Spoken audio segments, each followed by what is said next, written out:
I'm going to go up North Avenue towards Lakeshore Drive. So I'm going to turn up Clybourne and make a left onto North Avenue, head up the Lakeshore Drive, and then head over to DePaul University and head down from there to back to the Kennedy Expressway. But you'll see the round trip. Now, downtown Chicago, DePaul University, the Wintrust Stadium is off of Michigan Avenue, Martin Luther King Drive, in the South Loop. And it is on the other side of Soldier Field. So, DePaul, like I said, should sublease that to UIC, University of Illinois, Chicago, and Illinois Institute of Technology. And it can be 3, or they can just lease it to them permanently, move out of there, and build another stadium and allow those 2 universities to take it over and build something closer to DePaul University. And there is area to build a stadium over in the Lincoln Park area. And why not? That brings a concert venue into the Lincoln Park area. And that would be good for Lincoln Park. So, again, they have the Back of the Yards project, which I'll show you where it is off of Fullerton when I do this U. But the Lincoln Yards project, you can build a stadium for DePaul University, and the Lincoln Yards project is right down the street from DePaul University. So why wouldn't they build the stadium there? They could build a basketball stadium and a football stadium if they wanted to in the Lincoln Yards project for DePaul University. They could start up a football program and make an athletic complex and do athletic training complex in that for their, college athletes. The University of Arizona has a separate athletic training complex for their college athletes.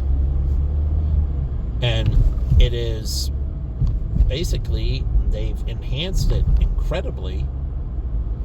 And one of the biggest things at the University of Nebraska, people don't understand, and this is going back with my research, but their strength and conditioning program was incredible. And I don't remember the strength and conditioning coach for the University of Nebraska, but one of the reasons it had one of the best college strength and conditioning programs of any football program in the United States. That's when they were perennial, competing for the national championship, basically. I mean, Nebraska program used to be incredible, but the coach who ran the program, he retired, and he didn't mentor anyone to succeed him. He never mentored anyone to take over. He was there forever, and he retired. He didn't go somewhere else, and he never mentored anyone. And so all the systems that he put in place, and he had many systems, like I told you, they used Nebraska Wesleyan, was NIIA. Players would play at NIIA for a couple of years and then transfer to the University of Nebraska, and they literally, with their red shirt, would be playing for 7 years at the University of Nebraska, getting an undergraduate and graduate. They have 5 years of eligibility, 1 redshirt year, and 4 years of playing, per se. And they used to spend a year or two at Nebraska Wesleyan in NIIA because that's not NCAA. And so they don't start their clock. And so he developed this, and I'm sharing this. And you know how I found out? When I played at Benedictine College and we did a scrimmage with Nebraska Wesleyan, and I was playing their players, and afterwards we talked, and he's like, oh yeah, he's like, next year I'm transferring to the University of Nebraska and I'll be playing on the University of Nebraska's football team. I'm down here to get more experience, and we run the University of Nebraska's offense and defense at Nebraska Wesleyan. And so it gives me another year or so of experience before I transfer to the University of Nebraska. And so I get trained on their system, and so I'm not a raw freshman who doesn't know their system. So it was a feeder school for them. And then they had an incredible strength and conditioning program. And so they had incredible offensive and defensive linemen in that. And that made Nebraska a continuous powerhouse because their athletes were so well refined. But I'm just sharing you, this isn't public. There's no sports articles or anything. I shared, I think, a little bit of this on Facebook. But this was from me, and this was one of the players sharing with me. My coaches didn't know. This was an informal discussion, and it was not public knowledge. But it was set up by their recruiters and that, and when they recruited you in and so on, if you weren't at a skill level to move into the Nebraska program right away and contribute more substantially, then they sent you to Nebraska Wesleyan, let you play a year or two in NIA ball, and this is like a developmental team. It's not all their players were going to the University of Nebraska, but a few of them. And a few, so it wasn't like this huge, but it was players that they recruited that they believe were seasoned enough to be on the roster of the University of Nebraska. And so they sent them, and it was an agreement on their part as well. They would go play, not go to another college, truly not go to another college that's NCAA Division I, that they would be willing to go to an NIA school, NAIA school, and play there for a year or two, develop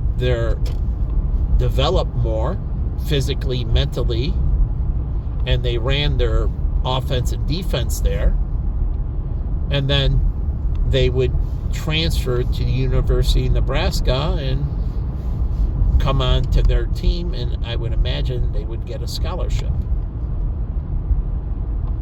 But they thought they were good enough to bring into this developmental program. So he had a developmental program. Like professional football has the developmental players. I don't know what they do with them, the development, how they get their scrimmage, how they get their game experience. But what he developed at Nebraska was using Nebraska Wesleyan, which was a college, but it was an NAIA college, and he used it, and they had an exchange between them, and a few players would come in that were NIA, that or NCAA Division I recruits, and be on their ball club, making them, a pretty substantial program in NIA. They were getting Division I recruits. And so it was a benefit to their program as well.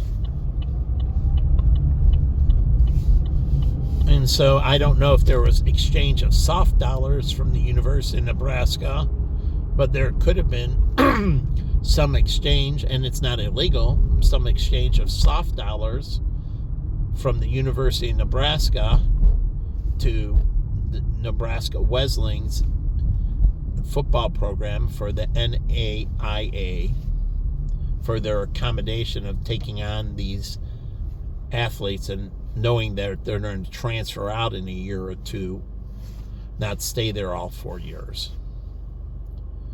But again, he had this really incredible program, and he did something that other coaches, I'd never heard of this, but I don't know if any other Division I coaches was doing this. But it was just a player-to-player discussion after our scrimmage, and he was just telling me, where he was going and why he was there, and, I just wanted to know. He seemed, head over heels above the other athletes. Why was he so much more impressive than the other athletes on the team? And he's like, I'm a Division I ball player. I'm just down here to get my feet wet more, learn the system, and develop a little bit more. But this is what they did to feed their offensive and defensive line and so on. These key positions. So again, it wasn't a lot of players. It was a few. But it was for key positions to help them develop and season more, so when they stepped into the lineup, the team functioned at a higher level than everybody else. They already been playing the system for a year or two. And this is the problem with the developmental team. When you start changing coaches, your developmental team, they're learning the packages. And they're learning the offensives and defensives when you're talking the pros, or now they have the NBA developmental league, and they're learning the thing. And if you're churning the coaches too much, you really can't develop systems. Like the coach for the Miami Heat, and Pat Riley went there, and he brought the coach for the Miami Heat in, and they stayed there. Riley mentored him, and Pat Riley was great at the Lakers. I was a big fan of his, and I can see why he was so successful in Miami. He really did put together a winning package, and I was impressed. And he mentored the coach. So it's just like the Lakers were so great, but it was really Jerry West's ability to work with Pat Riley and the coaches, and Jerry West's ability to mentor them. But we have Ryan here at the Bears. He's not a Jerry West. He's not a Pat Riley in the front office, and not able to mentor the coach. So he doesn't have that expertise, and the program suffers. So the Bears suffer. So they don't have that front office expertise. So, like, you're watching the Billy Ball and the Oakland A's. He was a player, and I think he got injured or whatever, but he understood. He was a very intelligent athlete. It was like the catcher for the Chicago Cubs that became the Yankees manager, who was the backup catcher, not the starting catcher. And when he was with the Cubs, he was very analytical, and he took it all in, and he was on the field, and he played, and he didn't have exceptional talent, but he had exceptional mental talent, and he became a very successful. I was hoping the Cubs would have made him the manager. Now, they made the other catcher, and I don't know, he didn't seem to be the same as the other catcher I'm thinking of. But again, he was very mentally sharp. And he became a successful manager at the Yankees. He won a World Series. And here we're at DePaul University. So let's go by it right here. I'm just going to go left again. You know, it's a Christian school, so I have a big heart for it. My friend Costa graduated undergraduate from it, and I would hope he gets involved with DePaul University, my friend Costa Jankovic, but also my friend Brian Cole. He graduated from grad school at DePaul University. And again, I would assume that both of them would want to get involved with DePaul and, you know, are big DePaul fans and helping its development. If their businesses took off, I would assume that they would like to see DePaul, you know, be highly successful. Now, they used to have a practice field over here. And so this is where they have the stadium now. Okay. So they turned this into a softball field or baseball field. So soccer, baseball, and so on. So they have a stadium here. And that's good. And I knew this was here. And this is Wish Field, home of DePaul soccer. And they have a baseball. But they don't have a football program or a basketball program stadium here. So this is awesome. It's right here. And cute girl. And I need a girl. And it's nice they have call boxes. So these, you can have incidents where you trip and break your leg and everything else. But these emergency call boxes, they have these all over the University of Arizona. These emergency call boxes. But you know, this makes DePaul a good citizen because everybody in this community can use it as well. So it makes it a safe community to live in as well. Truly, it makes it a safe community to live in. And emergency call boxes can be for all kinds of, if there's an accident and you need the police, say there's an accident right there, or some guy who I saw passed out on the sidewalk who I called the ambulance for a safety check. Now, I didn't use a call box, I used my cell phone, but I could have just pressed the emergency call box. So there's a lot of reasons that are non-criminal that you would use the call box for as well. So again, it's great that they have those stadiums there, and that's right on campus, and that does add into the community and the campus feeling. But still, I miss, you know, Ray Myers, and then Joey Myers I had great hope for, but Joey Myers couldn't recruit like his father. Joey Myers wasn't a bad coach. He just couldn't get the talent. People believed in his father. They didn't believe in Joey. Truly, the top athletes, some reason, didn't believe in Joey the same way they believed in his father. His father was more personable. As you see him in his suits, watch how Joey dresses. If you look at DePaul films, watch how Joey carries himself, and then watch how Ray carries himself. Now, Raleigh Mascamino with the towel and everything, but still, you have to understand there's two sides. And so if you have the teaching side, you need the recruiting side.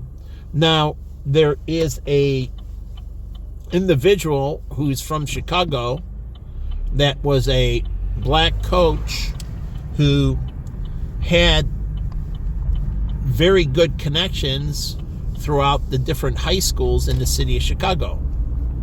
for particularly black athletes. And the University of Illinois did a smart move, and they offered him a position to come up and to be part of the coaching staff because of his ability to recruit. But what happened was he wanted to be the head coach, and this individual did not have the head coaching capability. And so what happened was he didn't end up taking the position, and the University of Illinois didn't end up getting the recruiter they wanted. They wanted him more for his recruiting skills than his coaching skills, and he didn't want a recruiting job. He wanted a coaching job. In particular, he wanted to be the head coach. But just because you're a good recruiter and can bring in the talent doesn't mean you can run the team. So if they were going to bring him in, then they have to prop him up, like Phil Jackson was brought in, but he is not a coach in that way. He is a manager. Phil Jackson's a good manager. He did a good managing the offense, managing the defense, managing his coaching team. He had Tex Stram, who was, the triangle offense, and then he had his other coach, who was a defensive guru. Truly, he had both an offensive and defensive coach that was awesome. And so he didn't need to do that type of technical strategy. He was the Zen master. He managed the talent. He managed the coaching talent, and he managed the players. He managed the player-coach relationships. And he did a great job of getting everybody on the same wavelength. So they moved together as an effective team. And that's really what his thing is. And he helped the players develop themselves by having them read books and so on. So he was, helping them develop their mental capabilities so they could further understand the games and the sophistication, because his offensive and defensive coaches were very smart individuals and ran very sophisticated programs.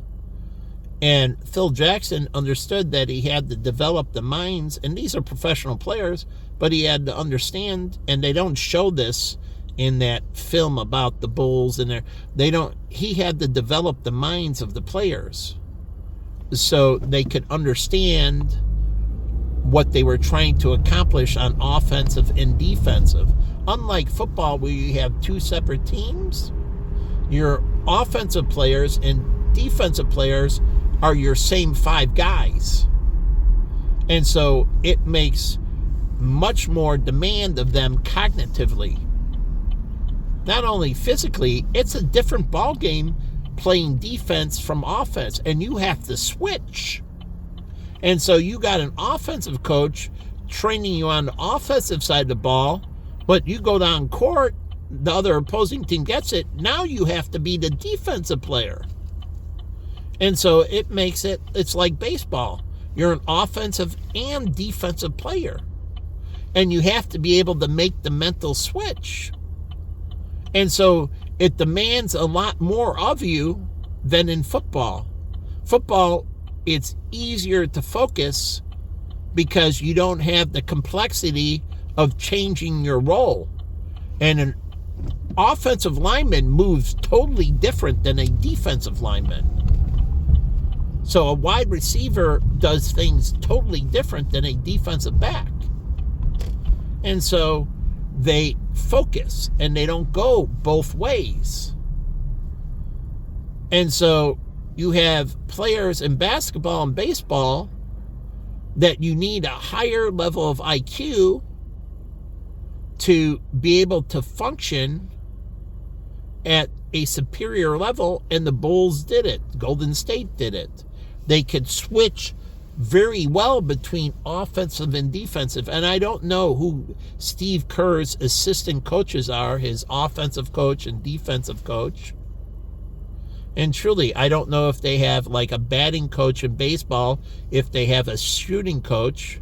What Dick Vitale, he used to run shooting camps. Not basketball camps, but shooting camps. And I watched stuff in how he taught players to shoot the ball. He ran shooting camps. And he would bring people in and run all kinds of different shooting drills to teach them the offensive. He didn't teach them the defense of the game. He taught them to be a better shooter. Jump shots, layups, and things like that. Dick Vitale used to run a shooting camp. Now, Seth Curry could transition into it, and I don't know if he plans on, if he has that ability to transition. Some people can't mentor other people. They're a doer and they can't transition into coach.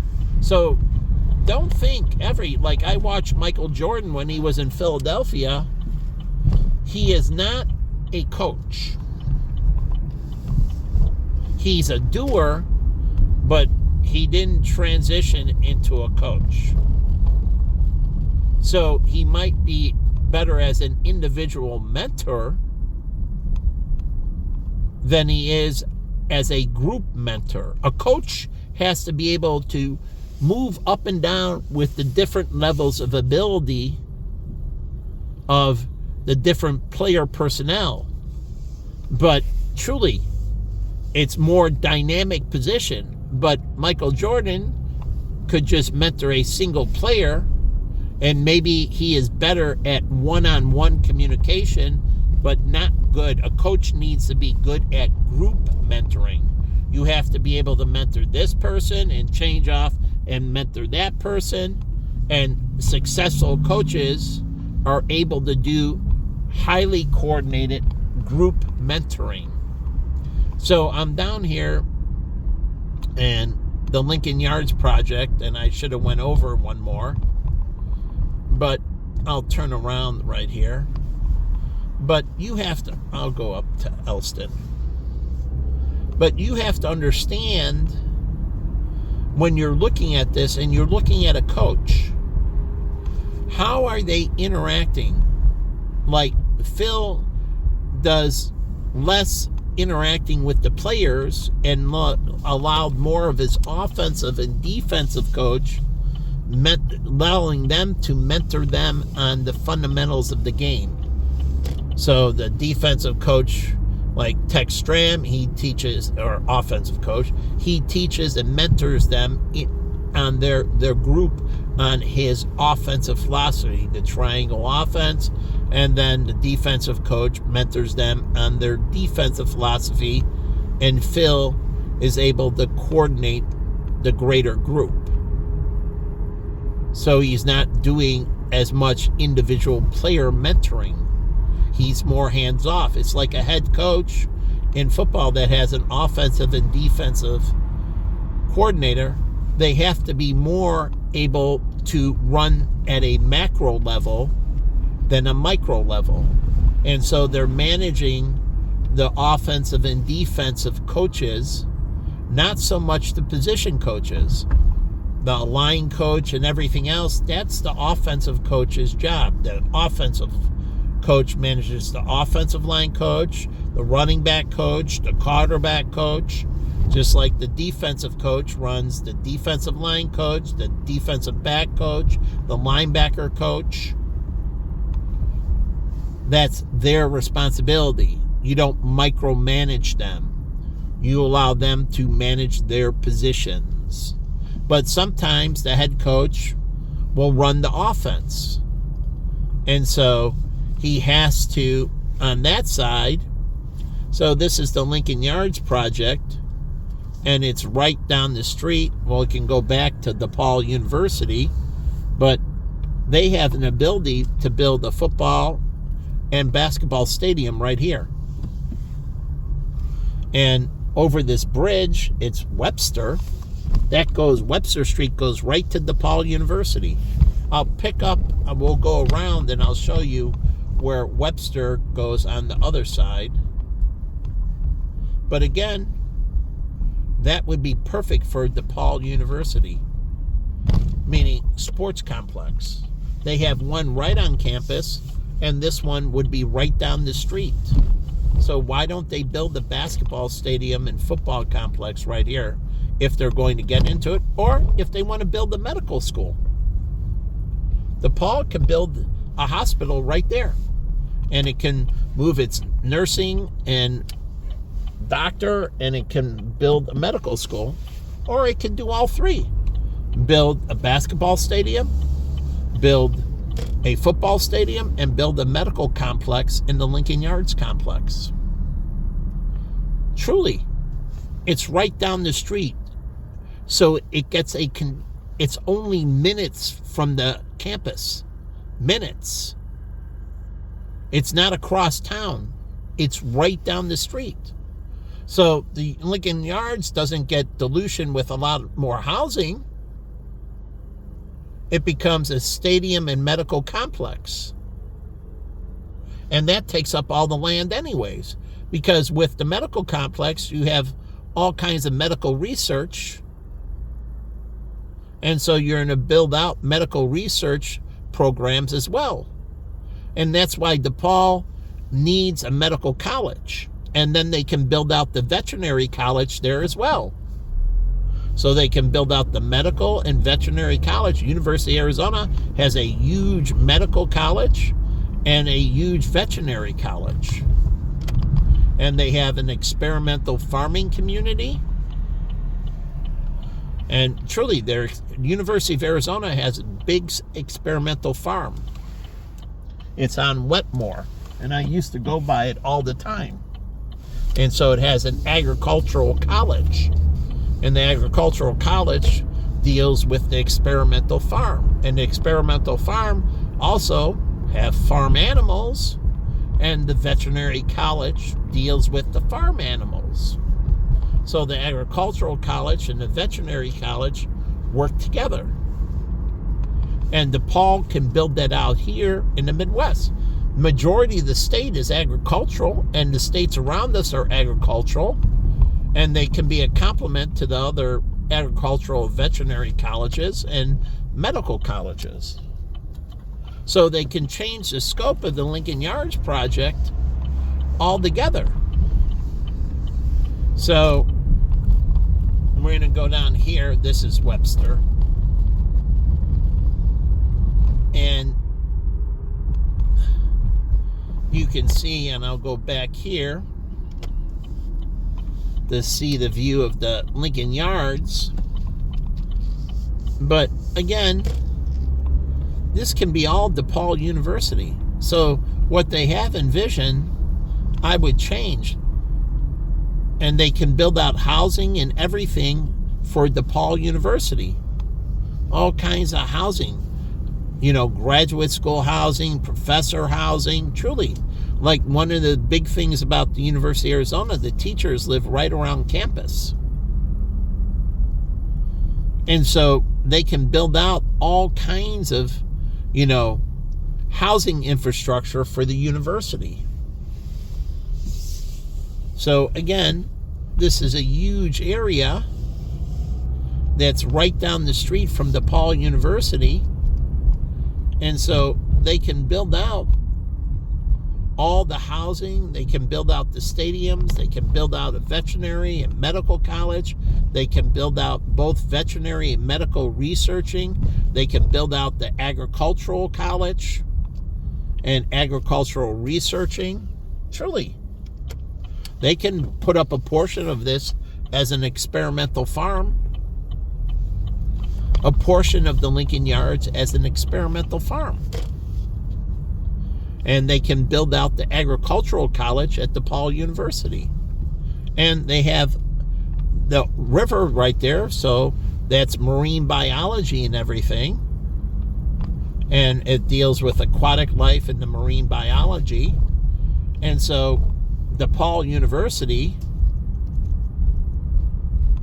could take up this land. I think it's a better idea than what they had. And so building out faculty housing student housing, veterinary college, medical college, agricultural college, experimental farm. It's a lot of land. And it's beautiful right on the river and that. And that would be huge for the university. And so here's where the bridge is. And I said it's Webster Street, but it's not. Webster is what I went up, my mistake. And I forget what street this is, but this street leads right to DePaul. I'll show you. And what street is it? It's Cortlandt. That's right. So Cortlandt Street. And we're right here. This is in the Lincoln, anyways, this is in the Lincoln Yards area. This is all this area, Lincoln Park. So DePaul's right up here. So I could go straight and continue down Racine, or I just make a short turn up here down Armitage, and then I'm going to make another left up on Sheffield and take Sheffield, and it puts you in the middle of DePaul University. So I'm just showing you how close it is to campus. So the Lincoln Yards project could be taken over by DePaul University. And I wrote the college in early 2000s, the dean, about opening up a medical school when Lurie's Children's Hospital was leaving, that I thought they could rehab and so on and, open up a medical program and integrate its current nursing program into it. And it would be right on campus. It was right across the street from DePaul. And so I thought it would be a no-brainer that they would do something like that, integrate their current nursing college into it, and then build out the medical program. And they should build out a veterinary and agricultural program. We're in the Midwest. We raise lots of pork and other farm animals, and we raise lots of corn and other agricultural product. So why wouldn't DePaul have that? So it becomes a feeding ground for those industries. Besides DePaul building out its finance program and, medical devices and so on and so forth, as it builds out its medical program, medical devices also go into animals. You can put a pacemaker in a dog or a pacemaker in a cat. See, all these things weren't possible before because there wasn't animal insurance. But now there's animal insurance. It makes it cost effective, just like animal burial and everything, life insurance for animals. And now they have life insurance for animals, that you can get a burial policy. You can buy a life insurance policy on your dog, and it'll pay for the burial and funeral of your dog, and maybe a little extra to buy another dog to replace them. Truly, depending on how much they're going to give you in life insurance for your animal. But basically, the financial underwriting, you want to pay for the funeral, you want to pay for the wake, you want to pay for the burial or cremation and the urn, and then you want to get a new dog. And so that's how much life insurance you need for the dog. And you can do it with a cat. But also, you can do this with horses or prize rodeo steers and that you want to replace. You can buy life insurance on them. And it's a natural progression. We're in the middle of DePaul's campus right here. So seconds, minutes, literally, I say 2 minutes away from DePaul. 2 minutes. right up Cortland to Sheffield. Cortland to Armitage, Armitage to Sheffield, you're at DePaul. You make 3 turns, 2 minutes. That means all the students are right down the street. And then that's where the medical program, and they can build this into Lincoln Park, needs a world-class hospital. They don't have a world-class hospital per se. I know there is one down the street on Clark, but that has nothing to do with DePaul University. There's a hospital right there. If they integrate, and let's go down this way, and we'll go down Clark, and I forget the name of the hospital, but DePaul could do a deal with it, but it's further away from campus, but it's an existing hospital that's not that far away. So we're still on campus, and we're trying to build out a campus, and if we can take existing infrastructure and create a strategic alignment with an existing hospital that's right down the street, then it's a win for the university and a win for that existing hospital. And then they can just build out the medical research, the veterinary college, and the stadium, and then all the housing and the experimental farm, so they get more land because they don't need the medical school. Because that'll be integrated into the hospital. So DePaul will have a residency program, and medical students and nursing students can do internships at the hospital. So it's right down the street.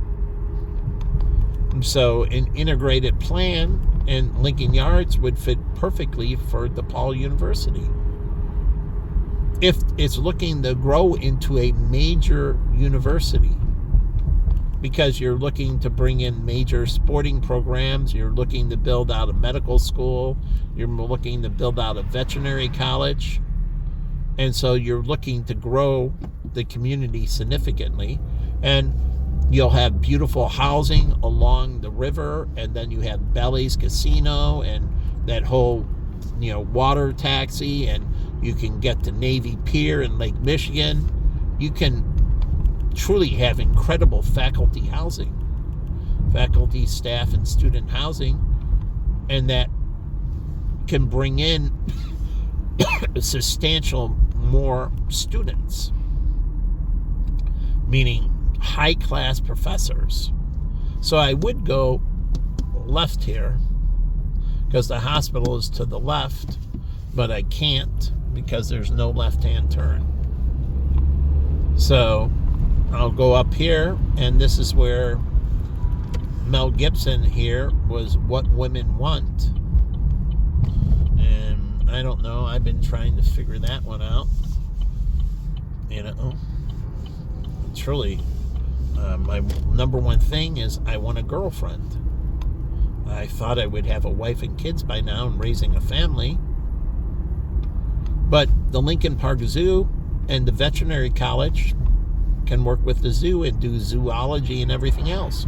This is all right by DePaul University.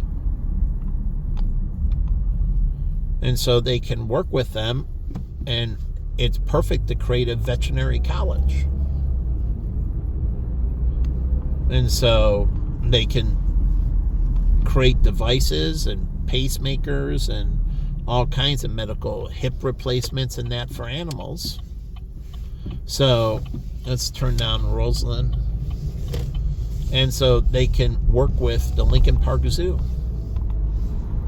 It's just like, the other zoo, Brookfield Zoo, it can get an arrangement with a veterinary college that's down by them, or build a veterinary college in conjunction with a university down that way.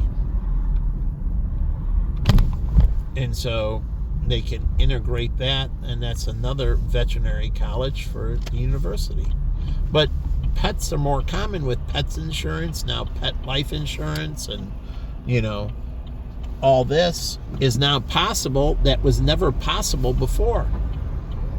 It was never possible because the insurance wasn't there, the foundation, the cost sharing wasn't there. So it became too prohibited. Here's Lori's Children's right here. They still have an outpatient center right here, even if they moved by Northwestern. That's where I took my nephew Jimmy for his scans, for his MRIs right there. So I would bring him down here, wait for him, and then take him back to Deerfield. Then I would come back in the city where I lived. So I would drive all the way out to Deerfield, pick him up, drive all the way back into the city, wait for him to get done with his scans, and then drive him all the way out to Deerfield, and then I drive all the way back into the city. So, again, was a lot of driving in that, and it was all unpaid. I didn't get money for my gas. I didn't get money for anything. I did it out of love. So, they had to track a lesion on his brain. And so the MRIs were to make sure that the lesion wasn't growing or moving. So we're going to go down here because this is where the hospital is. It's by Wrigley Field. Now it's a little ways from DePaul University, and this is where my friend Jimmy Quinn, his father, was. God rest his soul. He died. But he spent his final days at this hospital, but he should have been in a hospice program. Not in the hospital. There's a point when you move out of the hospital and you move into hospice, and Mr. Quinn should have moved out of the hospital and moved into hospice. It's more accommodating for the individual and the family. And it's safer because they're not around all these patients, per se, that are, all this new infection in that. So it's safer to go into the hospice for the family when they visit in that, and it's a better environment for them. But here's the hospital right down here, and I forget the name of it, and we'll see it in a second. But DePaul might create a relationship from its nursing program and to build out its doctor program. And now it can still work with Lori's to build out its pediatrician program. So I don't know how, extensive the pediatrician, here is. And this is St. Joseph Hospital. So, again, it's Christian and Catholic, St. Joseph the worker. And so, hence, they can build out the relationship with St. Joe's. So it makes sense. It's a standing hospital, not too far from campus, still within, Lincoln Park / Wrigleyville area. I don't know what the cutoff streets are when it crosses from Lincoln Park to Wrigleyville, but it's right next to each other. And you have sports stadium, and so DePaul can offer stadium management and coaching programs and many other things for baseball and many other sports because Wrigley Field is here. And so here's the hospital, and so it's right by the lakefront and not too far from DePaul. And so DePaul can build out its medical program. So, again, it could be done this way. So, it makes sense. So, we're back on the lakefront and straight ahead. This is Sheridan Road. But again, it's not too far. Plus, DePaul can build out its golfing team because there's driving range at Diversity Harbor and a par 3 golf course. And so DePaul's golfing team can use the Park District's facility to build out. Plus, the schools around here can build out their high school golfing programs using Diversity, and even the elementary schools can use the par 3 and driving range, and I think there is a putting range, and they can build out their golfing programs here through the public. And so, like the Bears leased a stadium from the Chicago Park District, so can the schools. Whether it's, Latin School building out its golfing program, which is right down the street, or any of the others that are around here, like Francis Parker can build out its golfing program. So it's an elementary school. It can build out its golfing program. And so we're right here at St. Joe's. And again, they can use these facilities, and they can, use training grounds for, other sporting. So here's the emergency room. And so I don't know if this is a through street. Yes, it is. But Ascension St. Joe. So they can, right there's Ascension St. Joe, and DePaul can build out its program. So, and like Lily Kim and Marco Chow were two of my friends. Lily was part of my small group, and she teaches at DePaul, and Marco Chow was a teacher of mine at Oakton Community College, and he teaches the computer program at DePaul University. So he was teaching us Asian history, and that's where he introduced us to Go, and then we went to the Chinese Museum in Chinatown, and we had several field trips in his class. So we went to Whole Foods and made Asian food, and then we went to Chinatown to the Chicago Chinese Museum. So, and so I don't know where they are. I mean, I assume they're still with DePaul and, helping DePaul grow. And so, again, it's right here, and you have the driving range and everything, and, here is Fullerton, and it leads right to, or this is Diversity, I'm sorry. Fullerton is just a few blocks more south. And so it easily runs into DePaul University. So we'll go down Fullerton, not Diversity, and we'll take Fullerton down. And like I said, DePaul can develop its golf program as a driving range and a par 3 in that. And so, but also Latin High School that's up here and everything else,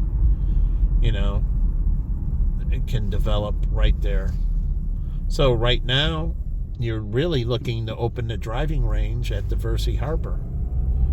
Once the weather gets, if there's no snow, which we have coming this weekend, but if the weather after this snowfall and that, and they see that there's going to be no snow and a little bit warmer temperatures, then they can open up the driving range. Not the golf course, but they can open up the driving range in early spring. So, again, but to have a golf course, a golf team, where in the spring they would already be competing. I don't know if golf is, I think at the university, or Deerfield, golf was a spring sport. I'm positive it was. And so that means, you have to figure out in January where you're going to go to the driving range and how you're going to get your, training. I don't know what they do with the golfing team at Deerfield, where it plays golf in January or February. Because we had baseball, but we did indoor practices, and then we get out and we start, really getting in. Our game started in March, where professional baseball, they don't start to April. We started in February and March, I think, baseball. So, and again, it was in the spring, so our programs, start in the spring, and here's Fullerton, and so people don't realize that they're out here soccer playing in February and that, because the high schools, they run on half-year programs, not quarters, and so the sports start in the spring, like golf and that. You got to get out there in January, and you got to be hitting in that. So you need winter attire, running attire for golfers. Truly, running attire for golfers that's thin, lightweight, but keeps them warm so they can get out there and hit the ball in that and be competitive. And it's the same with baseball. All these high school programs start in the spring, but really it's winter still. And so we be catching and freezing our butt off. And, the bat and that would sting, but that's why you wore batting gloves. But it would have been nice if we had a little heating device for the bat. Because, to keep the bats warm. So, it's because the bats get cold and they don't absorb any of the energy of the impact. And your hands sting when you hit the ball. And it is a pretty good stinger.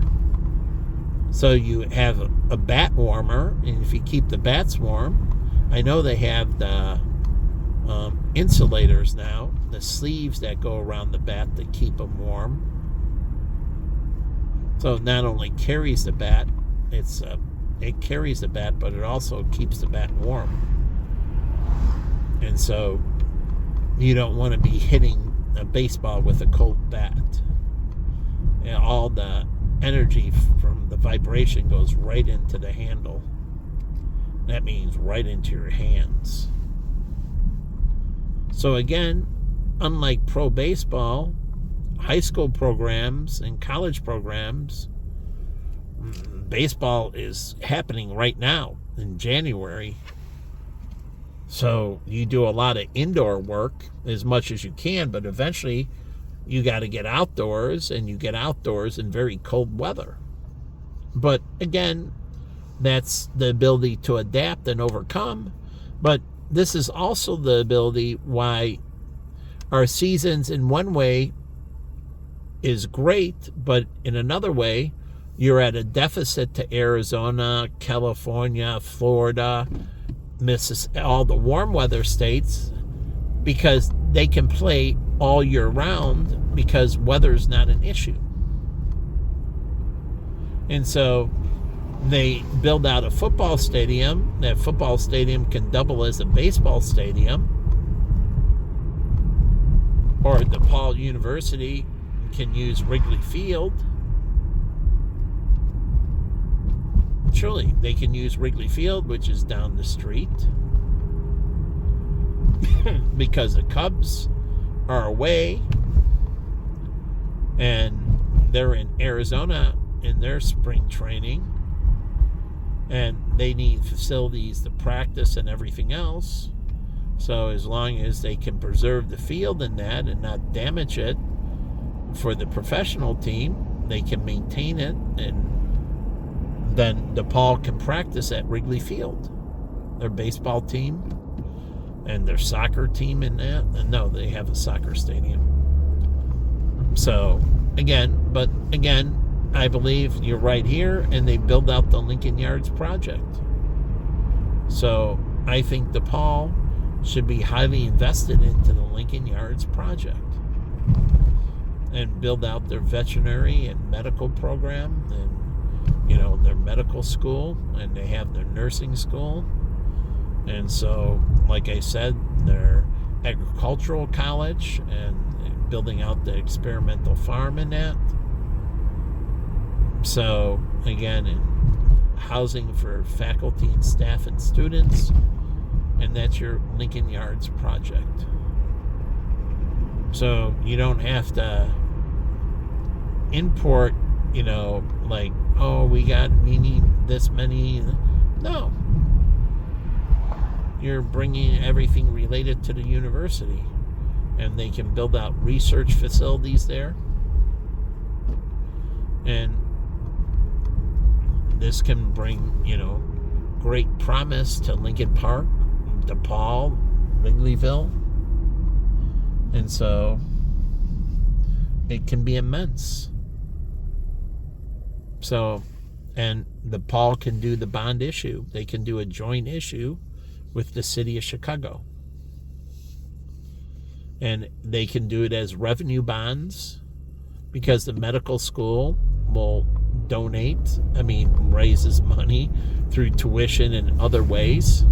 And so they use revenue bonds, which are easier to sell than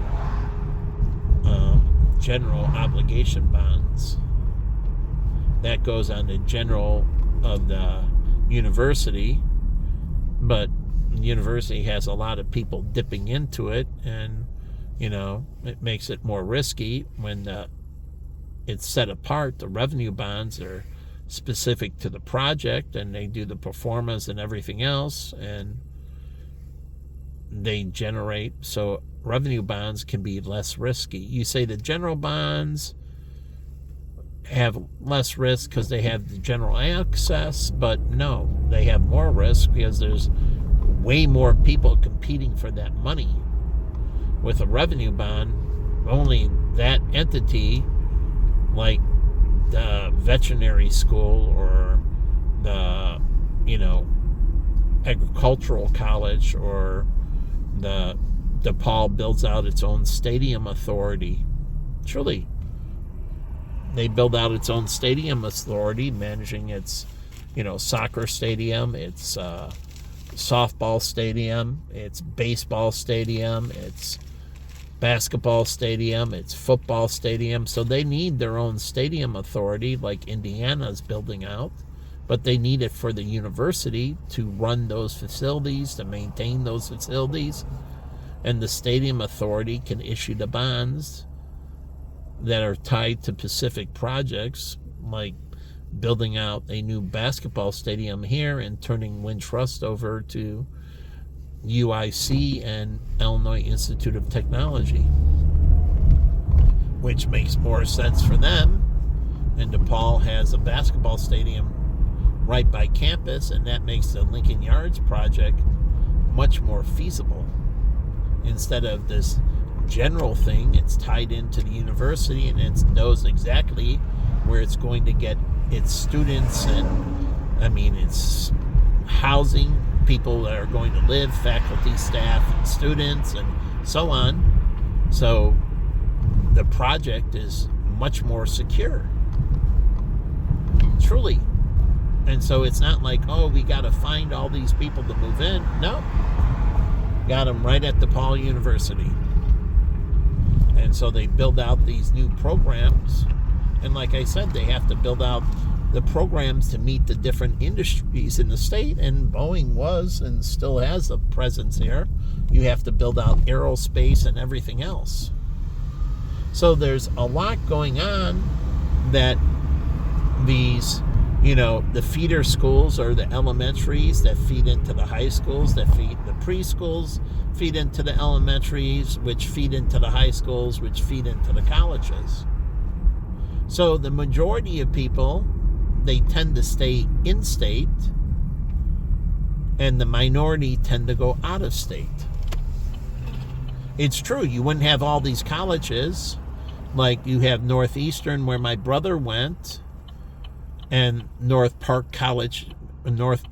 Park University.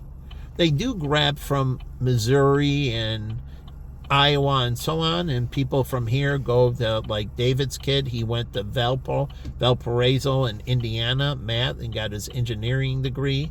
And Megan went to a smaller school too, maybe DePaul, I forget exactly.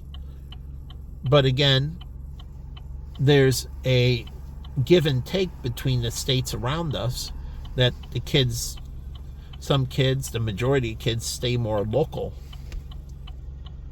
So again, some go more distance, but that's the minority. The majority stay more local. And it's like Benedictine. When I went there, the kids were from here, from Illinois. It's in Kansas, but the kids were from Kansas, Illinois, Nebraska, and primarily agricultural farming communities.